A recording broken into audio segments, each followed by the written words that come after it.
la filosofía nació cuando nació el hombre, porque está directamente relacionada con el ser humano. Pero si queremos reconocer un punto esencial en la historia de la filosofía, tenemos que remontarnos a los antiguos griegos y especialmente a este famoso filósofo Sócrates. Sócrates fue en realidad quien creó la filosofía del corazón. Después de él vinieron otros dos filósofos muy reconocidos en la historia de la antigüedad, uno llamado Platón y otro Aristóteles, quienes desarrollaron o difundieron la filosofía original de Sócrates. Sócrates siguió la corriente del corazón, que fue luego amplificada o ampliada por su discípulo Platón, quien desarrolló en numerosas obras los lineamientos filosóficos de su maestro. Pero era necesario en aquella época, estamos hablando de unos 500 años antes de Cristo, que al mismo tiempo surgiera otra corriente del pensamiento filosófico, que era la corriente de la razón. Entonces, por cosas de los hechos históricos o a veces de las casualidades, como tal vez piensa la gente, se reunieron ese grupo de filósofos allá en la antigua Grecia, y al mismo tiempo que Platón planteó el desarrollo de la filosofía del corazón, que fue enseñada por Sócrates, entonces Aristóteles desarrolló la filosofía de la razón. La razón tiene que ver con los conceptos del estudio científico de la filosofía como tal. Y no es que puede ser eso interpretado como una línea equivocada que salió del pensamiento de ese gran filósofo llamado Aristóteles, sino que era necesario que se desprendiera del origen de la filosofía que creó Sócrates, esas dos corrientes del pensamiento. La una creó entonces el arte de la poesía, de la escritura, de la elegancia, de todas esas cosas, porque eran relacionadas, repito, con los sentimientos más puros del corazón y del amor. Pero, por otro lado, también era necesario desarrollar la parte del intelecto, que fue la corriente entonces que recorrió o desarrolló ¿cómo se llama? Aristóteles. ¿Qué sucede? Para poder desarrollar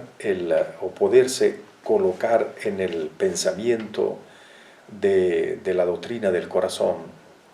se requiere indispensablemente el desarrollo del cardias o del corazón. Sin ello sería imposible desarrollar algo que se llama la inspiración, con la cual se puede interpretar la doctrina del corazón que originó el famoso Sócrates. La otra parte es la que poco a poco fue creando la corriente científica. Los mismos alquimistas fueron desarrollando el concepto de la razón, pero que la interpretaron al mismo tiempo con la línea también del corazón. ¿Cómo debe hacer uno entonces para... Cada quien escoge su camino, el camino que más le gusta, que más se le hace sensible o fácil, para, por ejemplo, colocarse en el camino del corazón? Pues simplemente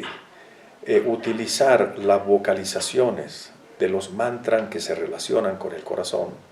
para que ese cardias se pueda desarrollar y sus facultades despertar, de manera que pueda entregar en quien tiene ese corazón la inspiración profunda que le permita finalmente seguir esa corriente maravillosa que le hace sentir la filosofía como lo más grande que pueda haber dentro de un ser humano, que es el método o la razón misma de la vida o de la existencia humana. Todos los científicos que han salido a partir de ese desarrollo de la razón, que fue la doctrina creada por siempre se me olvida el nombre, de Aristóteles, pues fue necesario eso para que esos científicos, esas personas que empezaron a agarrar ese camino, pues pudieran también recorrer esa área del cerebro humano. Es muy interesante en realidad todos esos aspectos, porque esas culturas antiguas dejan realmente asombrado a la humanidad e inclusive a los más grandes estudiosos de esta época actual. Si nosotros entonces nos remontamos a 2500 años antes de esa famosa cultura griega y de esos filósofos de los cuales acabamos de comentar, nos encontramos con una civilización enormemente poderosa que se enclavó o se desarrolló en un enorme desierto, sin agua, sin vida. En realidad, claro, vamos a decir, existía un río, o existe un río llamado Nilo, del cual se dependía la vida esencialmente de toda esa civilización. Pero uno se pone a pensar cómo pudieron un grupo de hombres o mujeres de aquellos tiempos, que se supone eran campesinos o cazadores, personas que vivían pobremente en un ambiente tan hostil como en un desierto, de la noche a la mañana, en pocos siglos, en pocos milenios que no representan nada en comparación con la época de la humanidad como tal, con la historia de la humanidad, desarrollar tan enorme cultura. Para poder entender eso, indiscutiblemente debemos nosotros aceptar, vamos a decir entre comillas, la teoría de los hermanos del espacio. Indudablemente el ser humano que existe hoy en día en la Tierra tiene sus ancestros. El origen del hombre es una incógnita, pero nosotros debemos entender que sin el auxilio de unos seres de un conocimiento extremadamente grande, que vinieron de otros planetas, probablemente de nuestra misma galaxia o quizá de otras galaxias del universo, hubiese sido más que imposible que un grupo de personas sin cultura y sin conocimientos profundos pudieran desarrollar tan elevada tecnología en aquellos tiempos. Nosotros sabemos que muchas piedras que están colocadas en las pirámides de Egipto pesan 50 toneladas. La mayor parte pesa 5 toneladas, que en aquellos tiempos con herramientas rudimentarias era imposible poderlas traer, según lo que dicen los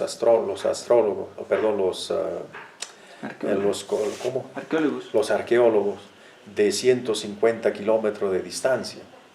y colocarlas a una altura de más de 100 metros. O sea, sería algo imposible, mucho menos manejar una piedra de 50 toneladas. Eso quiere decir de que aquellos personajes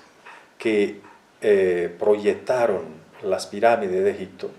vinieron de otras partes, de otros mundos desconocidos, pero que indudablemente son nuestros ancestros, son quienes fueron el origen de nuestra genética humana y que vinieron a adoctrinarnos, a enseñarnos, para que pudiéramos dejar en la historia de la humanidad, señales imborrables para todos que hoy en día aún nos conmueven enormemente. Entonces, yo personalmente considero que esos hermanos del espacio tal vez no fueron ejércitos que vinieron, sino grupos pequeños de grandes científicos, astrónomos interestelares, pues escogieron a un grupo de personajes de aquellos tiempos y los prepararon y los transformaron finalmente en lo que conocemos como los sumum sacerdotes de aquella civilización serpentina en Egipto, y permitieron entonces que los conocimientos profundos que ellos tienen fueran transferidos a su corazón, a sus conciencias y también a su intelecto, para que pudieran aprender a hacer los cálculos perfectos y precisos y poder crear a través de una tecnología traída de otros lugares semejantes construcciones. Las culturas serpentinas están diseminadas a lo largo y ancho del planeta, en diferentes lugares y en diferentes épocas de la historia de la humanidad. Se implantaron en lugares específicos del mundo resaltantes civilizaciones que tuvieron cálculos matemáticos y astrofísicos tan exactos que hoy en día dejan perplejos a los mejores científicos. Sí, en realidad los alquimistas fueron personajes que surgieron también de improviso en la historia de la humanidad, porque recibieron un conocimiento que siempre había permanecido secreto a través de los tiempos y que en realidad fue la base de todas las civilizaciones serpentinas. Nadie podría decir de dónde se originó ese conocimiento y quién se lo entregó a un grupo de sabios que se transformaron en los alquimistas. Pero indudablemente ese secreto fue develado a ese grupo de grandes sabios o de personas que se transformaron en sí en grandes sabios, y que permitió que un ser normal y corriente, a través de esos conocimientos maravillosos, pudieran finalmente lograr una especie de milagro, vamos a llamarlo así, o de evento que al mismo tiempo es religioso y al mismo tiempo es científico, como poder transformar una materia orgánica, un elemento químico que se llama el plomo, extremadamente denso, en otro enormemente noble como es el metal del oro. Obviamente las personas comunes y corrientes se le hace difícil poder interpretar algo tan insólito como ello, porque ¿cómo puede un ser humano transformar una materia química en otra con tanta diferencia? Pero son secretos que se requiere un artificio específico, especial, donde, como ellos mismos lo decían los alquimistas, se requiere mezclar en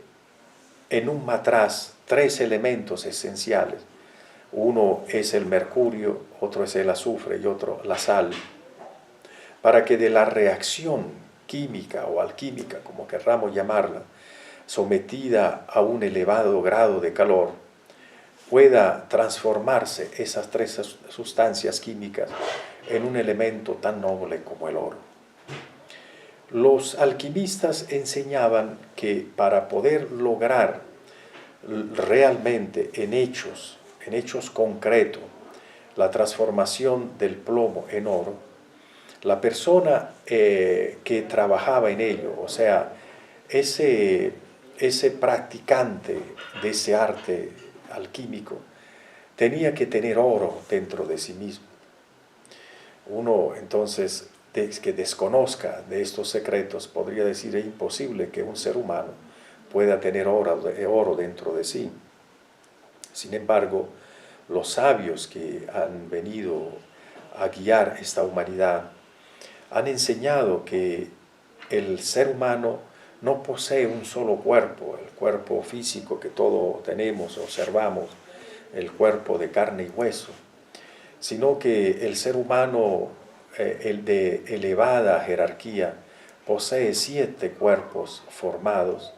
y que la esencia misma de los cuerpos internos del hombre, esa constitución séctuple del hombre, en algunos seres divinales que se han elevado en su estado conscientivo, son realmente constituidos por partículas de oro puro. Inclusive se dice que es oro de 24 quilates. Podría, obviamente, esto parecer una fantasía para cualquier persona que no está versada en este tema de los alquimistas, pero afortunadamente hay hechos científicos de aquellos tiempos, de la Edad Media, que permiten la comprobación de que sí, una persona, un alquimista, puede transformar partículas de plomo en partículas de oro. Inclusive en algunos de los, ¿cómo se llaman esos lugares donde se guardan las cosas antiguas? ¿Museos? Los museos. En algunos de los museos de Francia se conserva un pedacito de oro que un alquimista produjo de otra cantidad igual de plomo y que fue, digamos, testimoniada por un científico de aquellos tiempos. En realidad, para nosotros lo que tratamos de imitar a los alquimistas, las personas que tratamos de estudiar estos misterios, entre los cuales estuvieron los templarios, estuvieron inclusive los mismos masones, estuvieron los rosacruces antiguos, digamos, otras corrientes del pensamiento de la Edad Media. Ellos también conocían el método de transformar el plomo en oro, pero no se interesaban tanto en el mineral como tal, sino en transformar, digamos, las bajas pasiones del ser humano en elementos, en virtudes del alma que representan el oro. Las bajas pasiones del ser humano están significando, en este caso, el plomo, la densidad, y ellos, a través de un método que permaneció siempre secreto y que hoy en día ha sido develado dentro de los estudios gnósticos, transformaban los elementos infrahumanos que representan, repetimos, el plomo, en el oro de la nobleza, de las virtudes del alma. No hay cosa más hermosa, considero yo, en un ser humano que la expresión de la nobleza, de la generosidad, de la bondad. Esos son elementos que se relacionan con el oro. Y para alcanzar ese tipo de transformaciones se requiere de la práctica de la alquimia, que considero en esta entrevista no es el momento de explicar exactamente cómo se hace, pero que podríamos simplemente decir que esos 3 elementos químicos que mezclaban los alquimistas para lograr la transformación del plomo en oro, el mercurio no es más que la energía sexual creadora, la energía creadora del ser humano. El azufre es la relación, digamos, esa fuerza que permite la química entre una pareja. Y la sal es la expresión del amor que debe existir obligatoriamente entre una pareja para que pueda entonces finalmente obtenerse ese increíble hecho milagroso de transformar las bajas pasiones o la densidad misma del ser humano en algo tan noble como la bondad. Toda la sabiduría que se ha enseñado o aprendido a través de los milenios ha sido simbolizada en escritos o en grabados en piedras, en madera, etcétera, etcétera. Cuando nosotros, por ejemplo, nos remontamos a los antiguos tiempos de los mayas y visitamos, por ejemplo, algunas de las ruinas mayas, de las ciudades antiguas mayas, vemos como algo común grabados maravillosos en grandes piedras, ciclópeas, piedras, que normalmente la persona que no entiende estos misterios o no tiene absolutamente conocimiento de este tipo de sabiduría, pues le parece simplemente como un arte que tenían y más nada. Pero en aquellos tiempos no existía nada que se hiciera si no tenía un trasfondo esotéricos, oculto, que quería ser develado por aquellos grandes sabios y entregados a la humanidad, pero con una exigencia,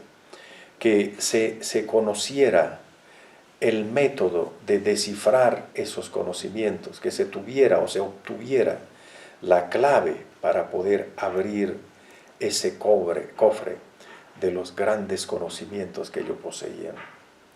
Asimismo, como lo hicieron esos grandes sabios de los mayas, lo hicieron también los aztecas, los toltecas, los incas. Todos ellos, a través de símbolos grabados en piedras, transfirieron a la humanidad sus conocimientos que luego se fueron perdiendo y que quedaron en manos solamente de un pequeño grupo de hombres y mujeres estudiosos de ese tipo de sabiduría. Si nos remontamos, por ejemplo, al cristianismo, vemos cómo la Biblia gnóstica, la Santa Biblia que se llama, tiene muchísimos simbolismos, muchísimas parábolas, interpretaciones que pueden ser hechas de diferentes maneras, dependiendo de quién las lee y de quién las interpreta. En realidad, si uno trata de interpretar la Biblia en una forma literal, en una forma sencilla o simbólica, ¿sí? No podrá nunca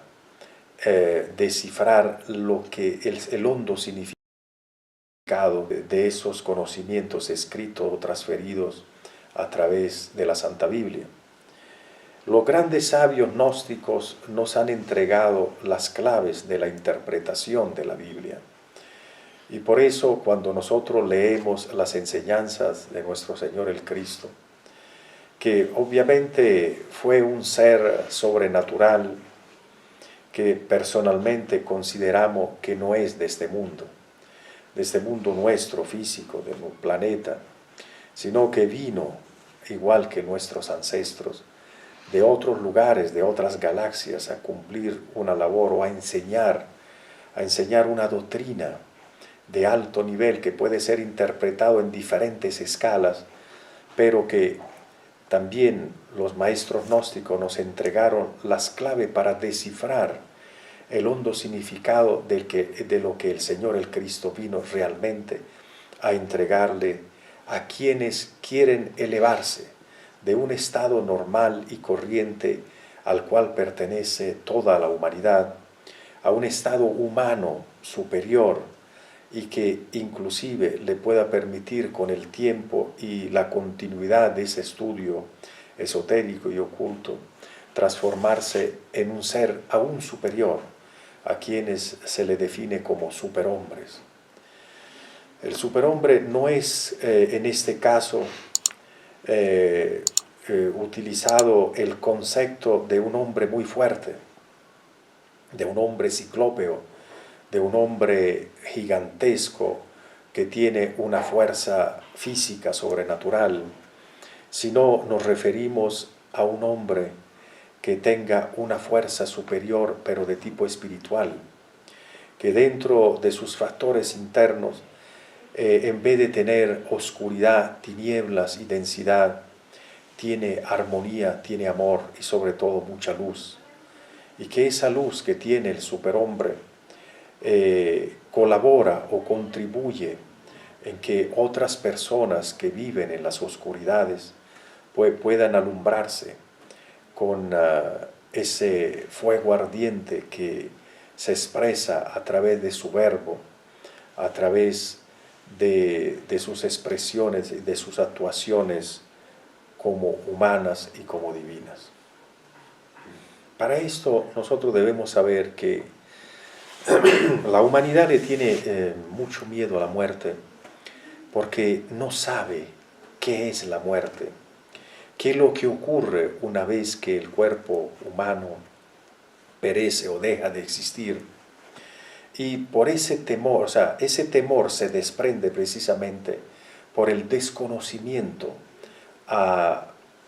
de lo que va a ocurrir. Pero afortunadamente en los estudios gnósticos, en la sabiduría gnósticas, los guías de la humanidad nos han develado esos misterios. Claro, alguien podría pensar, bueno, pero nosotros no podemos creer ciegamente en lo que pueda decirnos alguien más. Es necesario que nosotros mismos podamos ver, palpar que eso que nos enseñan es una gran realidad. Para ello, a nosotros se nos ha enseñado una práctica que se llama la salida en cuerpo astral, que nos permite comprobar con nuestras propias capacidades internas la vida real más allá de la muerte. O sea, ¿cuál es la vida que empieza en el momento que adviene la muerte del cuerpo físico? Ese es un enigma que quisiera ser develado, o quisiera que toda persona quisiera que fuera develado. Pero para poder lograr el descubrimiento o la resolución de ese enigma, es necesario comprobar a través de las enseñanzas entregadas por esos sabios gnósticos qué hay más allá de esa muerte meramente física. El cuerpo astral es uno de esos cuerpos que hablábamos hace pocos minutos, de la constitución séptuple de todo ser humano. El cuerpo astral es un cuerpo que no está constituido de carne y hueso como tal, sino que está hecho de una sustancia muy sutil, atómica obviamente, también constituida, conformada, entrelazada con luz, que es un cuerpo, vamos a llamarlo así, como etéreo, que es un cuerpo de luz que nos permite a nosotros, si lo sabemos utilizar correctamente, desprendernos durante la noche cuando nos acostamos y nos entregamos al descanso, que ese cuerpo salga de nuestro organismo físico y pueda viajar a través, o sea, utilizando nuestra misma memoria, porque está conectado de todas maneras ese cuerpo con la memoria, el cerebro nuestro, con nuestro cuerpo físico, etc. Y poderse ese cuerpo alejar en el tiempo y en el espacio y poder ver otro mundo, poder visitar realmente el mundo de los muertos. ¿Dónde están esos muertos? ¿Dónde viven? ¿Qué es lo que ocurre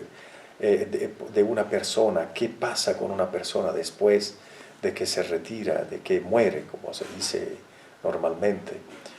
Y poder conversar inclusive con los difuntos.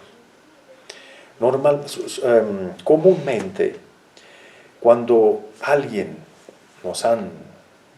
dicho, digamos, cuando alguien sale en cuerpo astral y habla con algún difunto y le dice cómo le va a ellos en ese mundo, ellos siempre responden que le extraña que le hagamos esa pregunta, porque ellos desconocen que están muertos. La mayoría de ellos hacen la misma vida de la cotidianidad que tenían cuando vivían en este mundo. O sea, que si la mañana se bañaban, se vestían y salían al trabajo, y luego llegaban a almorzar a la casa y después en la noche llegaban también a descansar a su casa. Entonces, ellos siguen haciendo ese tipo de vida en su mundo. O sea, ellos crean a través de su mente un pequeño mundo donde siguen haciendo exactamente las mismas cosas que realizaban en el mundo físico cuando vivían. Entonces, si una persona descubre que realmente después de la muerte física sigue una vida donde estamos libres de desplazarnos a alta velocidad a través de nuestro cuerpo astral y de poder observar el mundo bajo otra orientación o bajo otro tipo de ojos, vamos a llamarlo así, pues no tendríamos miedo de la muerte. Simplemente entenderíamos que es la continuación de una vida, pero sin un organismo físico, que es el que se enferma, que es el que tiene problema, que es el que crea trauma, que es el que tiene dolores y sufrimientos, pero que una vez que uno se desprende de ese cuerpo físico y sigue viviendo en el mundo de los muertos, a llamarlo así, el mundo astral, en ese mundo no siente dolor siempre y cuando se dé cuenta que ya no tiene el cuerpo físico, que haga conciencia de ello. Nosotros los estudiantes gnósticos decimos que despertemos conciencia. Si uno logra despertar conciencia ya fuera de su cuerpo físico, una vez que está desencarnado, muerto, esa persona ya se desprende definitivamente de su psiquis, de sus recuerdos mentales, y empieza a hacer una vida, digamos, menos tensa o menos estresante, una vida más armoniosa, en espera que algún día la ley, la justicia cósmica, le ordene volver a una materia física, orgánica, un nuevo cuerpo,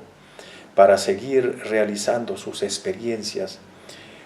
humanas, físicas, en las cuales hay armonía, hay momentos de amor,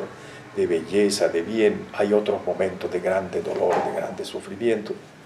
pero que tanto las experiencias hermosas como las experiencias duras y fuertes le permiten conquistar algo que llamamos la sapiencia del bien y del mal, que le permiten finalmente a esa alma ir creciendo y agrandando el bagaje o el contenido de su propio conocimiento humano. Sí, en realidad, los estudios gnósticos aplicados correctamente transforman completamente el ser humano, porque la doctrina gnóstica enseña los principios de una cultura superior, enseña el comportamiento del ser humano para que de verdad alcance un nivel superior del ser. Obviamente uno dice, bueno, pero en forma práctica, ¿qué es lo que ustedes mejoran dentro de este conocimiento gnóstico? Indudablemente, el que no tiene este conocimiento nuestro se entrega a los sistemas y al método común y corriente de la humanidad. Por lo tanto, empieza con los vicios, cae a lo mejor en el vicio del alcohol, en el vicio de la fornicación, bueno, tantos vicios que existen, del cigarrillo, por ejemplo, y de las drogas, etcétera, etcétera. Y muchas veces puede llegar un momento, digamos, entre los seres humanos que se ve la vida como muy vacía, porque no se le ve un trasfondo importante a la existencia humana. Mientras que a través del conocimiento gnóstico, uno primero deja a un lado esos vicios, malas costumbres, mala manera de comportamiento, etc. Pero que al mismo tiempo, a medida que va haciendo las prácticas de meditación, de vocalización, de transmutación, uno va sintiendo transformaciones enormes dentro del pensamiento humano, dentro del sentir como persona, y va desarrollando la sensibilidad y la inspiración dentro de uno, que le permiten, cuando uno está frente, por ejemplo, a un río, a una quebrada, cuando está uno dentro de un bosque o frente al mar, pues ver más allá de lo meramente físico, humano, ver la hermosura de la creación de Dios, y a través de esa inspiración uno va notando que realmente existe vida en todos los seres vivos del planeta, no solamente los humanos, sino dentro de las plantas, en la vegetación, dentro de los animales, y eso le va dando a uno un sentido real a lo que es la existencia y la vida humana.